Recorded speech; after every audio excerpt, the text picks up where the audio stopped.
Isang mapagpalang araw sa ating lahat mga boss. Bali po today's video mga boss, mag-install tayo ng magdi-dismantle tayo tsaka mag-install tayo ng bagong aircon mga boss. Bali ano siya, 3-tonner. Sa proseso mga boss, stay tuned lang. May update ko kayo paano step by step paano siya gawin. Intro mo tayo mga boss. Louder. Mga boss, kasama natin si Boss Uke. Mainit pa ngayon mga boss. Bali sa ngayon, latag muna tayo ng tubo. Balot tayo. Bali unit sa taas. Yan. Etong kupel sa baba mga boss na 3-tonner, yan yung non-inverter, ipupulot natin siya ngayon. Bababa natin siya, tapos palit bago mga boss. Bali sa ngayon, balot na muna tayo. Habang wala pa ibang tropa.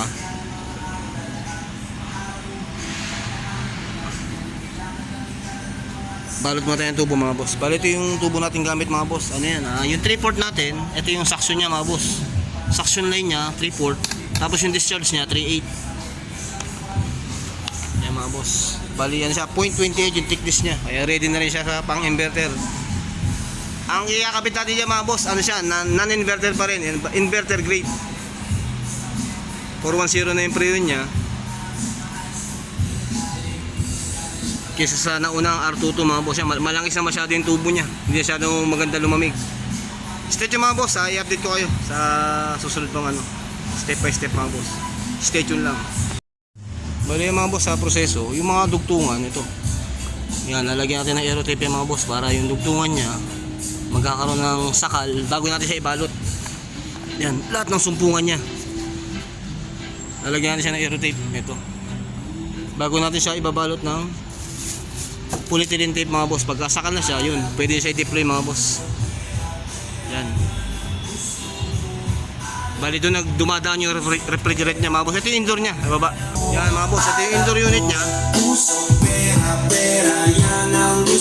Yan. Yan tatayo yan mga boss. Bali ito yung nakaraan. Yan, bago na. Pangalawa, pangalawa mga boss, bago na rin. Bali babaguhin na lahat dito, tsaka yung isang yun, papalit yun. Bali mga boss, yung mga sumpungan niya mga boss, may balot na siya ng aerotape. Dire-diretso na yun, hanggang sa dulo mga boss, naka aerotape na yan. Tapos yung connecting line niya tsaka power line niya mga boss, yung luma ang gagamitin natin, yung lumang wire pa rin nakabang dyan. Bali tubo lang talaga itong binabalot natin ngayon mga boss. Same din naman siya mga boss ng mga aircon na maliliit. Malaki nga lang talaga itong unit na to. Same process din siya mga boss. Tapos kaibahan, 1 metro mula doon sa unit mga boss, meron tayong kakabit niya na filter dryer mga boss. Pag mga ganyan kalalaking unit na yung kakabit natin. Maya mga boss, may update ko kayo. Balutan lang namin to.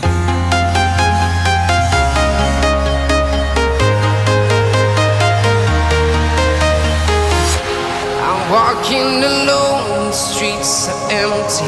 The only thing I can see is my own silhouette. I'm getting stronger, step by step. The clock is ticking, but there's no time for regrets. I've been flying from town to town, from London to Taiwan. I've been all around the globe, trying to protect your soul. We are heroes tonight. We will fly above the sky. We are heroes tonight. Yeah. We are heroes tonight. We will fly above the sky. We are heroes tonight.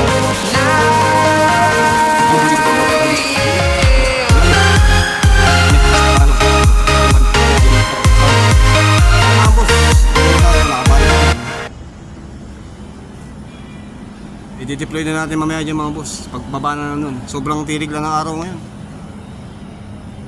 Kaya pauhupayan lang natin muna yung araw mga boss. After lunch, proceed tayo mga boss sa dismantle na mga boss. Bababa yun, isang sampa ng bago, tsaka natin lalagyan ng connecting line mga boss. Yan yung tubo, bago na yan.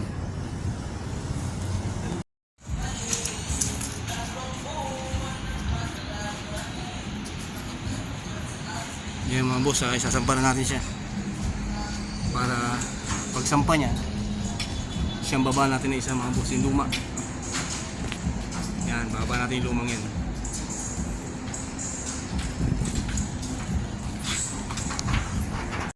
Yan mga boss, naisampa na natin siya. Tapos ibababa natin ito isang to. Ay luma.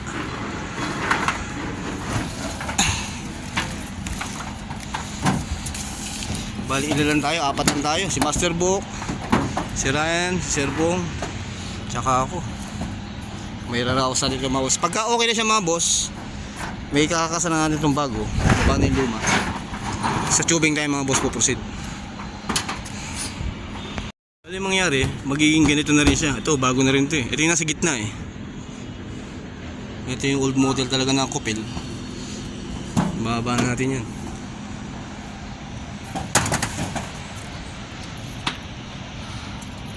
Buti hindi na mainit ito sa pwesto namin. Yan mga boss, nakalas na natin siya. Yan, sa lukayan tinatali na nila Ryan tsaka ni Busuki. Ibababa natin yung luma. Ito isasalpak natin dyan mga boss. Katulad yan ito, bago yan. Bago na rin siya eh. Ipalitan na yung mga boss. Bababa na natin to, tapos kasalan ito mga boss. Sunod natin yung tubing. Eh mga boss, okay na. Hindi, abot na lang yan. Naibaba na namin yung luma. Ikakasal natin yung bago ngayon mga boss dito. Tapos yung piping nga. Yung hagdan, ano na dito, paring para makapasok yung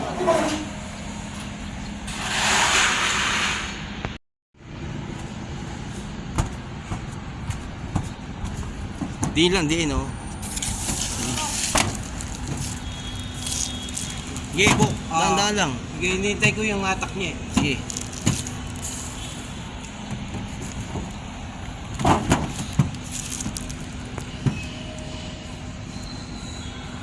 Dahan-dahan lang, Bok ah. Ilog niya yun dahil sa Dahil yuyuko sa baba eh. Napayuko niya eh.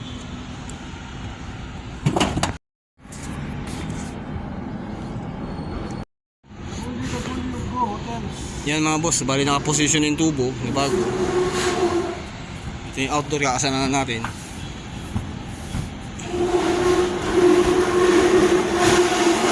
Ayun yung luma, yung dalawa ni Master. Ihilutin na natin to para medyo lumapat. Kasanan to. Bali, yan mga boss, naka-install na yung indoor niya. Na-connect na rin ni Master. Ay, hindi rin niya mga boss, naikabit na rin. Ayan o. Okay na tayo dyan. Kamu sira na yung... O yung wall na yan, nare-repair na lang yan. Bali, yung indoor natin mga boss, nakakabit na. Sa outdoor tayo. Eh mga boss, bali yung tubing ng outdoor natin,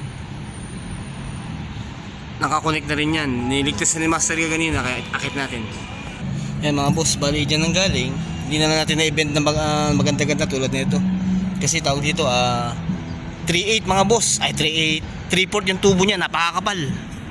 Wala tayong bender na tube bender mga boss. Bali naka-connect na tayo. Yan. Bali ito mangyari mga boss, babalutan na natin to, naka-expose na to. Babalutan na ulit natin yan. Bali pagsamahin natin siya. Para isang balot na lang. Tapos dito tayo. Nakakonect na rin siya. Nailigtis na ni Master to eh. Yan mga boss, bali i-release na lang yung preo na nakapump down dito mga boss. Galing sa office tong unit na to eh.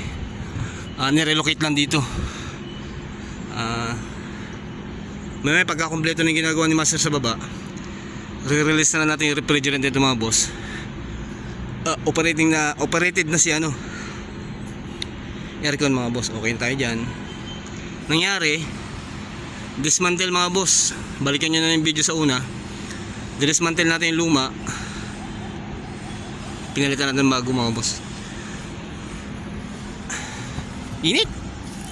Babalot na lang to, tapos okay na tayo. Ang trabaho nangyari mga boss, replacement mga boss. Dismantle namin, tapos reinstallation bagong unit. Yan. Okay na yung mangyari. Bale yun lang mga boss. Sundan nyo lang yung video sa una kung paano siya kinalas. Tapos binaba namin yung bali pa yung lumang unit, hindi pa nahahakot. Papahakot ko pa lang mamaya yan. Ayan yung indoor niya. Tapos yung outdoor niya sa dulo. Papahakot ko pa lang mamaya yan.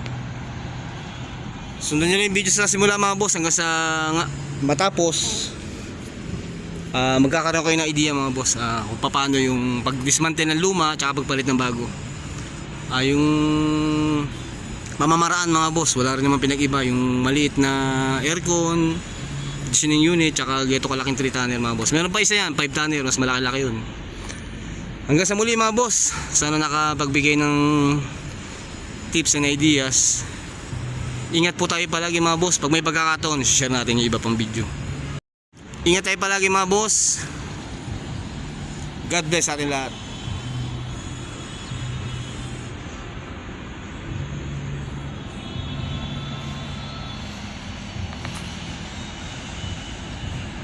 Init!